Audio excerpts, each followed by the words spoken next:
This is the moment we've all been waiting for the thousands in attendance and the millions watching around the world. Let's get ready to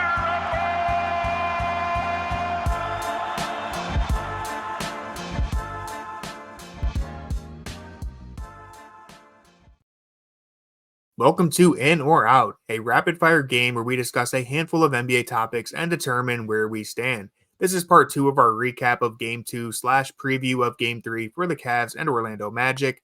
We're going to get into some trends that emerged and decide whether or not we think any of them will hold true.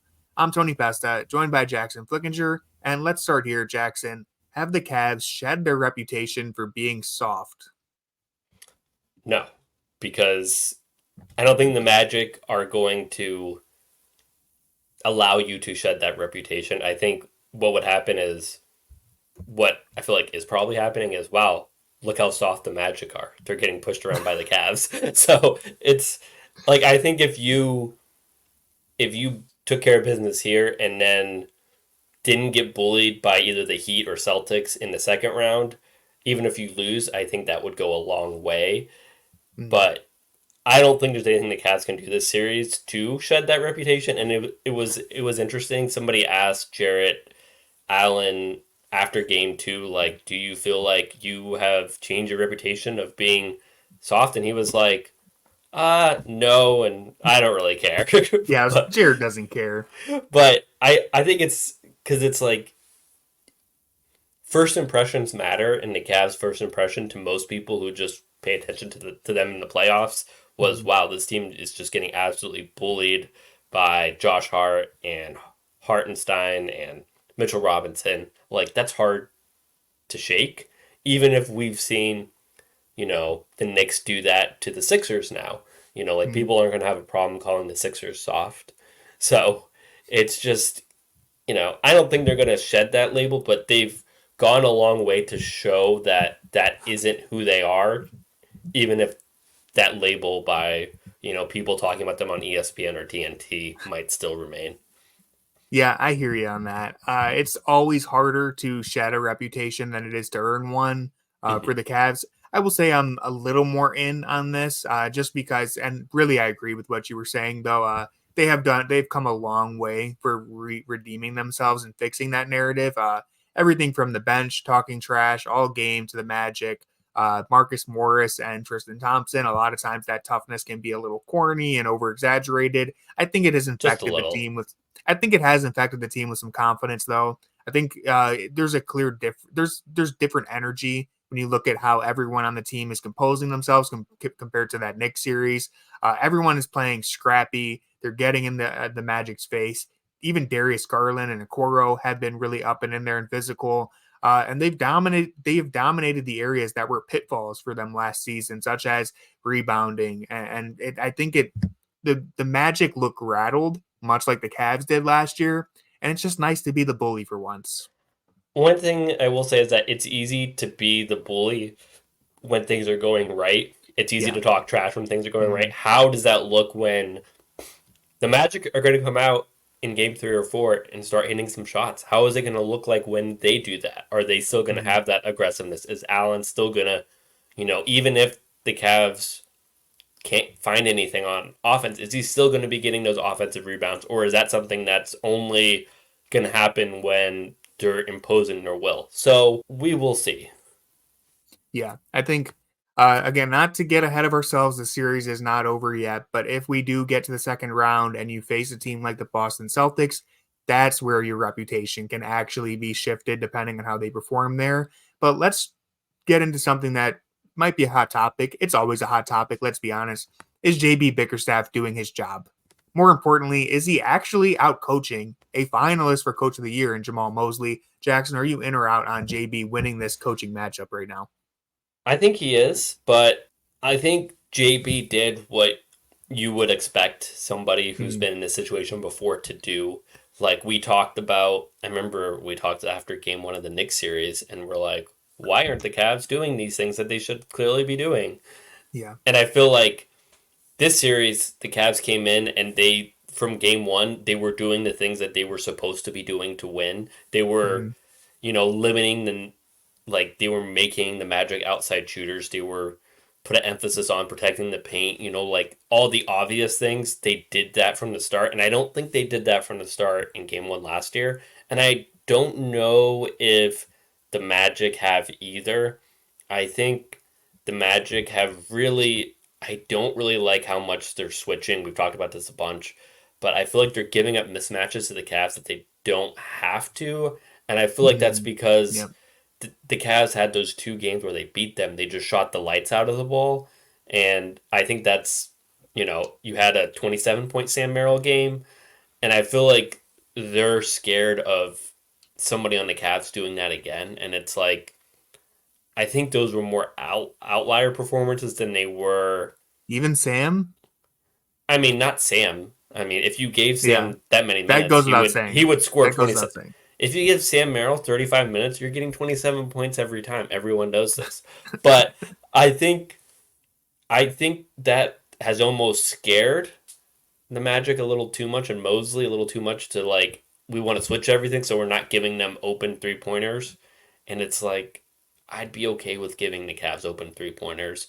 I'd be okay with playing them as the Cavs are playing the Magic. Like, if they did the Paolo Banchero to, you know, Donovan Mitchell, where they were Mhm. trying to get him in actions the whole time on the defensive end, and then on the other side they were just forcing the ball out of his hand.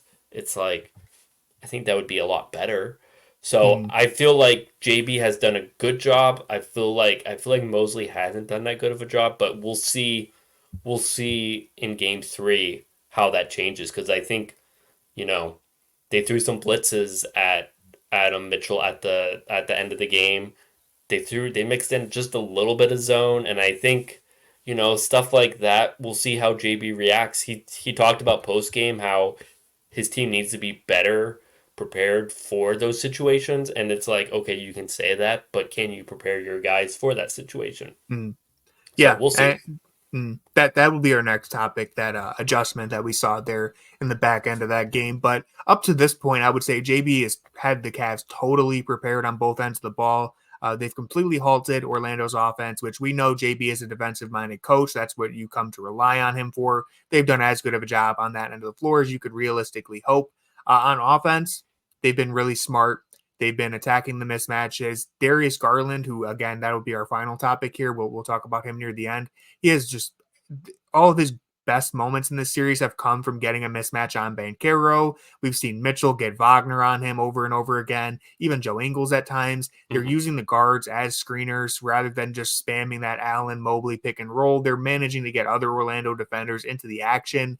We saw them run a zoom action for Strus where Allen has the ball on the elbow. Strus comes off a screen from Mobley, gets the dribble handoff. And while that's happening, Donovan Mitchell is back screening for Evan Mobley, so he can slip behind and get a wide open layup that way. Or maybe he got fouled. I don't remember, but I'll have the clip here. That was the play. And really, JB is just pushing all the right buttons at the right time, whether it's getting DG going with some of those mismatches at the end of the third quarter, early in the fourth, or even going to the bigs in the second half. It's kind of the inverse of what we see a lot, where Hmm. usually Mobley is prominently featured in the offense at the start of the game, and then they kind of move away from him. In the second half of game 2, he had a 3, and he was just way more involved. And that Right. was a conscious decision from the Cavs offense to move away from what they were doing and get other people involved. And it came at the right time. So I think JB has done a great job in this regard. Yeah, definitely. And I guess we can only grade off of what we've seen, and it's Yeah. always easy to say the winning coach is doing better than Yeah. the coach that's losing. But I do think JB has put his guys in a position to succeed, and I think that JB does have a much easier job here Hmm. because he has a lot more talent on his team. And I think kind of our critiques of JB have a lot of time been that he hasn't been able to maximize the talent that he has, and he may not be maximizing it, but he's getting a lot more out of it than I think he has in the past. And, you know, Mosley doesn't, like, what is he supposed to do on offense? Like, Yeah. There's some personnel differences for sure. There's right. only so much he can do on the offensive end there. But on the topic of coaching and what Mosley could do, LeBron James recently said that sometimes in the playoffs, you can win a game yet lose the series all at the same time because the opponent discovered something that works for them at the end of the game. The Cavaliers in the fourth quarter of game 2 scored just 16 points as Orlando desperately tried to claw back into it. Most of this came down to trapping Donovan Mitchell and getting him off the ball like we've expected for most of the series.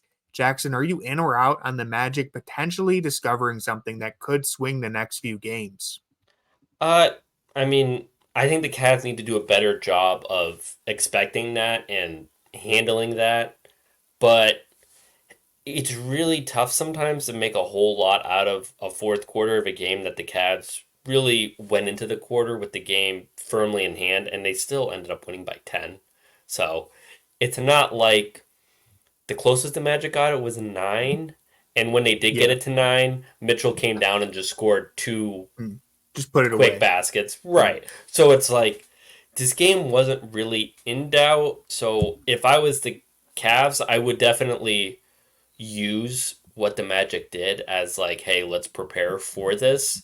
But at the same time, I don't want to overreact too much because the Cavs they didn't have that aggressiveness at the start of the fourth quarter, and it's hard to when you're up 16 and you're dominating in the way that they were. So it's like I don't know if the Magic discovered anything groundbreaking, but we'll see. Yeah, I'm glad you said that because I agree. I think it was much less about the way they were playing defense and more so, listen, the Cavs, so Donovan Mitchell had a rough second half. 4 points, 2 of 8 shooting.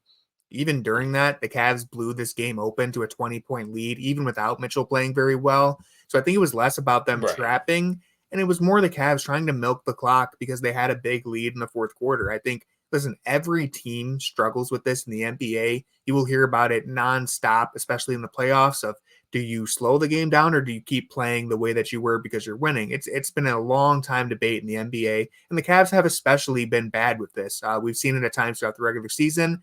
They're not great when they milk their clock down too low, especially against a good Orlando team. So I think that if you even want to call it a comeback, really just a final push from the Magic, I think most of that came down to the Cavs trying to slow down the game and milk the clock rather than Orlando doing anything necessarily that will swing the next 2 games. And mainly my optimism there comes from the fact that I think they can beat a trap this time around. Against the Knicks, they weren't able to. Part of that is the team around him, and part of it was the way Mitchell kind of just refused to accept being trapped. He did not want to get rid of the ball. He's improved in that regard.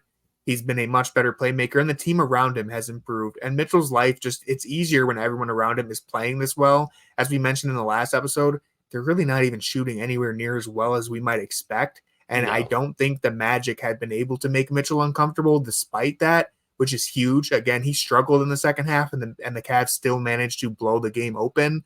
So that's the reason why I'm optimistic. Yeah, the Magic are a really tough team to play against, a really tough defense to go against when you're not like 100% locked in. And I don't think they were really locked in on that side of the ball at the end of the game. And it's like they lost the fourth quarter by 5 points. Like at the end of the day, it's not like the Cavs were up 15 and the Magic, made it like a 5-point game at the end. It's like they didn't they just dominate. They threw one final punch. The Magic scored 21 points in the third and fourth quarter each. It's like we don't need to make too much out of it. And I think JB and Donovan after the game, there were sections of like their post-game interview where it sounded like they lost and they were really frustrated about some of the ways that things have happened. And I think that's healthy. Like they're not sitting back and saying, hey, like everything's going good. Because it's like they know there's areas to improve. But at the same time, I don't think if you're a fan, I don't think you need to overreact too much because it's like, it's tough to keep up playoff intensity for 48 minutes when you're up 15. Well, listen, it's going to be hard for Cavs fans not to overreact to something. And 15 points to the Magic is like 25 points in the regular season. Just with the way the game was going, like if you say, oh, yeah, we're up 15 points to the Celtics in March, it's like, that could be gone in like 2 minutes. It's But like a 15-point lead in the 2000s. It's a lot more safe than a modern right, 15-point lead. like even 9 points, it's like that's a lot. Like a 9 point Yeah. lead. Like we've seen them only score 18 points in a quarter. It's like that's half of Mm. that. So Yeah. it's let's not get carried away.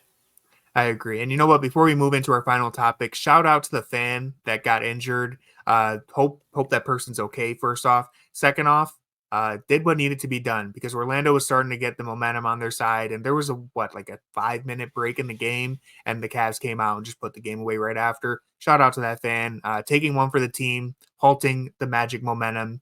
But getting into our final topic, let's spend some time talking about Darius Garland and how he has looked in this series because I think he's generally been a positive, but the stats aren't anything that jump off the page.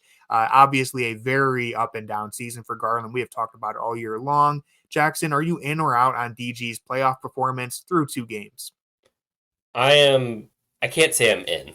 So I feel like it's rude to say I'm out, but I'm out just because we know Darius hasn't been awful, but we know Darius can be better, and I think we're going to see a better version of Darius during this series. I think there's going to be at least one Darius game where you're like, this is Darius Garland. This is what he does. He's going We to are have so 30 bad. points. The same way that like game 2 against the Knicks where he was the best player on the court. I think you're going to have a game where that happens. Maybe not if it's a sweep because, that's less games to do that. But I think we're gonna have a game like that. But I don't want to get too over our skis with praising him because it's like Darius Garland is somebody who played at an All-Star level for 2 seasons. Yeah. We should expect him to be an All-Star. If we said, "Hey, Donovan Mitchell had 15 points on 5 of 11 shooting with 4 Mm-hmm. turnovers," we Yeah. wouldn't be like, yeah, Donovan played great, but it's just, he definitely didn't play bad. Like, no, Mm-hmm. we'd be saying, hey, we need more from Donovan Mitchell. And I know Darius isn't Donovan, but he's closer to, or he should be closer to that level of player than he is to like a Karis LeVert level player. And right now, Mm-hmm. if we're saying he had a great game, like we'd say, oh yeah, this was a solid Karis LeVert game. And Yeah. that's just Mm-hmm. not, we should expect more from Darius Garland. So I don't think he's been awful because he's drawn the tougher assignment, and I think Mm-hmm. he has done a good job of getting the Cavs in their offense and stuff. So I don't want to say he's been bad, but he hasn't. We should expect more. Yeah, I agree with that. I think he's been quiet. He's been quiet. I think if the Cavs lost either one of these games, it would feel a lot worse the way he played. Right. Almost like in the Knicks series, aside from game 2 and game 3, where game 2 he was really good, game 3 he was awful. Every other game of that series, DG was just he was okay. He was solid. But I it felt worse because they were losing. Yeah. Uh, I'm gonna did you have defend anything to say? Darius in Okay. Game 3 of the Knicks series. I like He that he was let like it fly. he was aggressively bad, but Mm. they needed somebody to be aggressively bad because the other Keyword options aggressive. were like Danny Green, Cedi Osman, Dean Wade, Ricky Mm. Rubio, bad Dean Wade, not good Dean Wade. So Evil Dean Wade. No, I evil agree. Dean I agree. Wade. He gets way too much hate for that game 3. Listen, he was bad. Right. He did not play well. But like, I mean, I remember at that time, not to open this up again, but I remember during that game, people like begging him to stop shooting. I'm like, no, keep shooting. Keep shooting. You're getting good looks. Like, hey, I'd rather go down swinging and go down with Garland unloading the clip than him not doing that. But Yeah. so far in this series, like I said in the last episode, he is leading all players in 3-pointers. Now it's only 6. No one is shooting the ball very well. He's shooting That's bad. 46%. That's bad. Yeah. Well, That's such a bad stat. You shouldn't even bring it up because that's like it just makes everybody okay. look Okay. bad. Yeah, it really does. He did hit 3 threes in the second half. This is the other aspect of this is that while DG has been quiet, he's made and the Cavs are winning, which makes it feel better. He's also made timely plays, which makes it feel a Mhm. whole lot better. Those 3 threes in the second half felt great. It blew the game wide open, and really kind of put them away.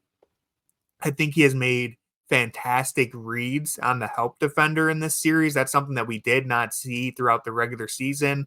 Very indecisive. It was almost like he made the wrong read every single time, where it's like, hey, the defense is dropping back to guard the pass and they're giving you the layup, and Garland tried to throw a lob and it's a turnover, or vice versa. He tries to finish over the defender and he just gets completely gobbled up because he has not been great at the rim. So far through this series, in the areas where he has been able to get downhill, he has read that help defender so well. Jonathan Isaac has just been completely at the will of Darius Garland, which is not something that I would have said or expected to say at the start of the series. Garland has finished some tough shots over him, and he's also made him look like a fool when he steps up to take away that shot and he dimes up Jarrett Allen or Evan Mobley. I think Garland's doing a great job of picking and choosing his spots.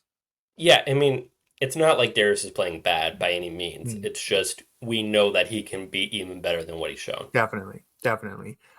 Last thing I'll say here about Garland, I think he's playing with a lot of confidence, which I think helps a lot. And I think he's playing good defense. We did not see that in the regular season. I think he's playing really solid defense. He's being physical.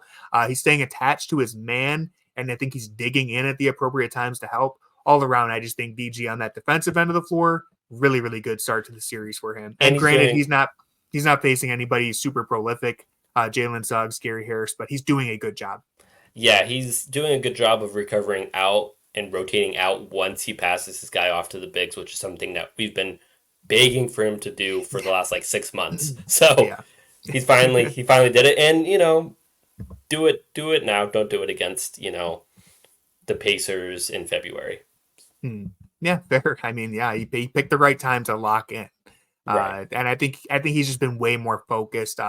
It kind of goes in tandem with that confidence. I think he's just been focused. I think really across the board, the Cavs are playing with a focus that they did not have post All-Star break. And it's really good to see. It's coming at the right time. And we're seeing him skip around the court sometimes, which we haven't seen Darius skip.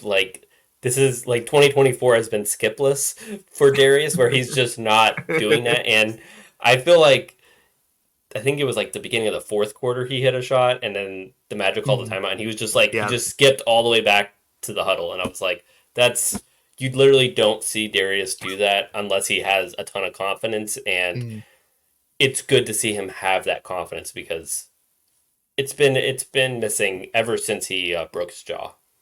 Yeah, and hey, this is why you signed up for a series with the Orlando Magic rather than a potential series with the 76ers, because you can't overlook the ability to gain momentum and get confidence. Not to say that this is going to go that much deeper into the playoffs. We'll see what the Cavs are able to do if they close out this series and move on to Boston. But who would have thought we'd see DG skipping around like this? Probably don't see that if they face a tougher matchup. And so this is why I just got to take the mini victory lap, because all in all, I know that last game of the season was abysmal. It was atrocious. It was a disgrace to the basketball gods. But we got to see Darius Garland skip around on a basketball court in 2024 after too long without seeing it. I mean, how dare you think that he couldn't do that against this version of the Sixers that has been food poisoned, whatever. Yeah. It's that's one way to put it. It's not we're seeing a great. They're still being cowards. Okay, we don't need to act like they weren't. But I don't know if I would be, Mosley and JB are good friends. I don't know if I'd be friends with JB after he tanked to play me and then embarrass me. So that might ruin a friendship. It's going to test the power of friendship once and for all. That's going to do it for this episode of In or Out. Special thanks to everyone who has watched and supported us across this year. Let's keep this thing going. I want to talk some Celtics Cavs here in the future, hopefully. But they still have some business to take care of in Orlando. So with all that being said, go Cavs. I agree. Go Cavs. Brian, what do you think about the basketball gods? Do you believe in them?